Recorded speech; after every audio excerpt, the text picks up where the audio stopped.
Hello learners of all ages, my name is Mr. Montgomery. I teach 4th and 5th grade math, and today we're going to be learning about comparing and ordering fractions and mixed numbers. Now when we compare different types of fractions, especially if they do not have the same denominator, we need to make the denominators the same. And we've practiced this earlier on in this chapter by finding the least common denominator. So I have three fractions here, 3/4, 4/7, and 5/8. But I need to find a common denominator between 4, 7, and 8. Well, I could list all the factors, so all the multiples out like this. But I also could use my divisions trick to figure out if they are each can go into the larger number. So for example, I know that 8 times 7 is 56. And I'm curious to see if 4 can go into 56 evenly. Well, 4 can go into 1. So 4 times 1 is 4. And I subtract, I have 1 left over. And I have 16 left. And I know that 4 can go into 16 4 times. So 4 times 14, there we go. 4 times 14 is 56. So here's what I'm going to do. I'm going to put 14 up here. I'm going to keep that there. I know that 7 times 8 is 56. And I know that 8 times 7 is 56. I'm going to keep those numbers handy, and you'll see why in a little bit. So I know that 56 is going to be my new denominator, but whatever I do to the denominator, I also have to do to the numerator. So for this one, I went from 8 to 56. Well, I multiplied by 7. So now I have to do the same thing to the numerator. I have to take 5 times 7.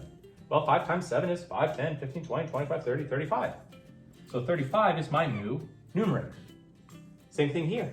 I went from 7 to 56 by multiplying by 8.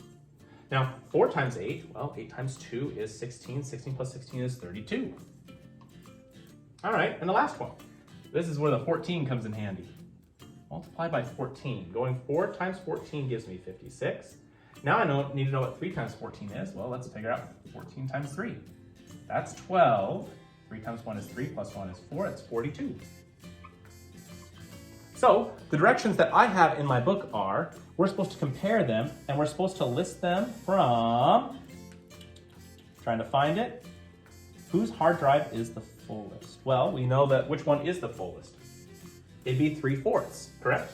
Because 42 out of 56 is much larger than 32 out of 56 and 35 over 56. You're also going to be comparing mixed fractions. Now I notice that both my fractions do not have a common denominator. Can I find something that's common with 4 and 8? Yeah, 8 is common with 4 and 8 because if I count by 4, 4, 8, I can get to 8, and 8 is just once. So my new denominators for each one is going to be 8. Now, did anything change going from 8 to 8? It didn't, which means the numerator doesn't change at all either. Whole number stays the same. Same thing with over here, the whole number stays the same. But how did I get from 4 to 8? What did I multiply by? I multiplied by 2. And whatever I do to the denominator, I also have to do to the numerator. So it's 1 times 2, 2. Now they have common denominators, and we can compare the two. So I have 1 and 2/8 compared to 1 and 7/8. Which one is larger? 1 and 7/8. So I can say 1 and 1/4 is less than 1 and 7/8. Now what if I come across a problem that looks like this? I have a mixed number and an improper fraction. You can choose whichever method works best for you. You could either change the mixed number back into an improper fraction or change the improper fraction into a mixed number. For me, I think the checkmark method is a little bit easier, but I'm going to be doing this both ways.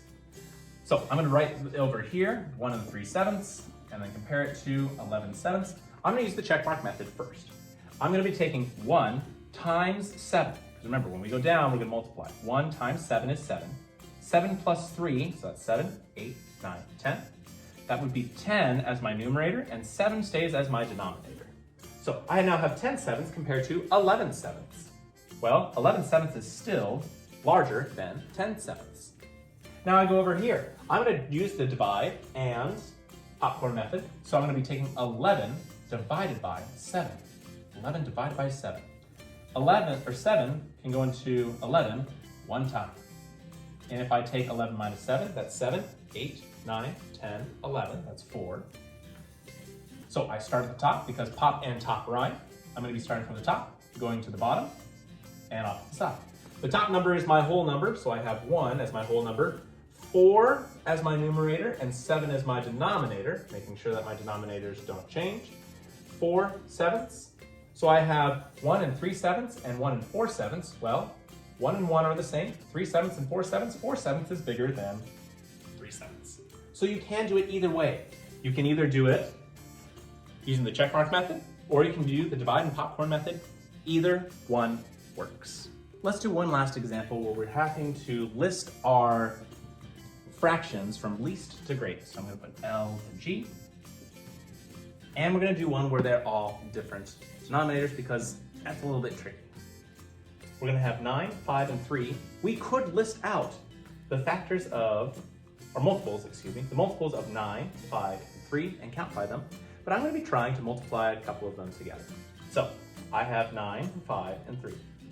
Well, I could multiply 3 times 9 and get 27, but 5 can't go into 27.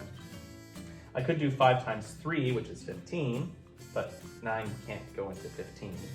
I could do 5 times 9, which is 45, and 4 and 5, 4 plus 5, 5, 6, 7, 8, 9. That's divisible by 3. And the reason I'm trying these different multiplication methods is because I could technically multiply 2 of them together, and they would be equal to or equivalent fractions at some point. But I could also just do this. 3, 5, and 9. All right, let's go from 9. 9, 18, 27, 36, 45 was our guess. Okay, I can go 5. 5, 10, 15, 20, 25, 30, 35, 40, 45. And I know that 45 and 45 can go in together.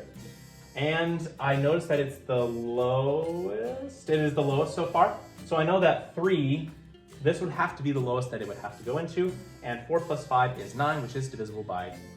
So you could do the multiplication method of the 2 larger ones and see if it works out.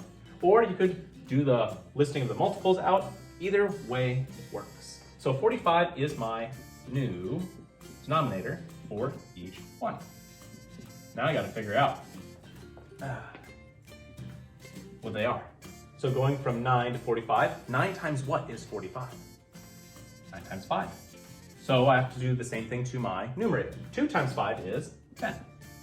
All right, going from 5 to 45, that's times 9. And 2 times 9 is 18. And going from 3 to 45, ooh, we didn't figure that one out. So we're gonna have to divide. 45 divided by 3.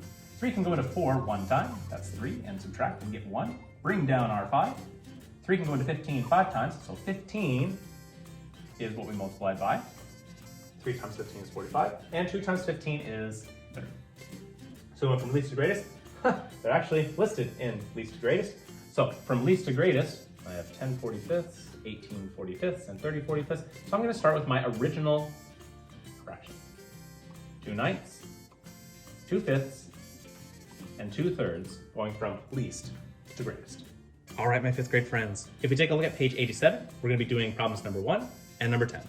Problem number 1 says compare, write less than, equal to, or greater than. And for number 10, the directions say order the fractions from least to greatest. Make sure to use the original fractions after you try to find a common denominator. If you have any questions on comparing and ordering fractions and mixed numbers, please let me know when you come to class tomorrow.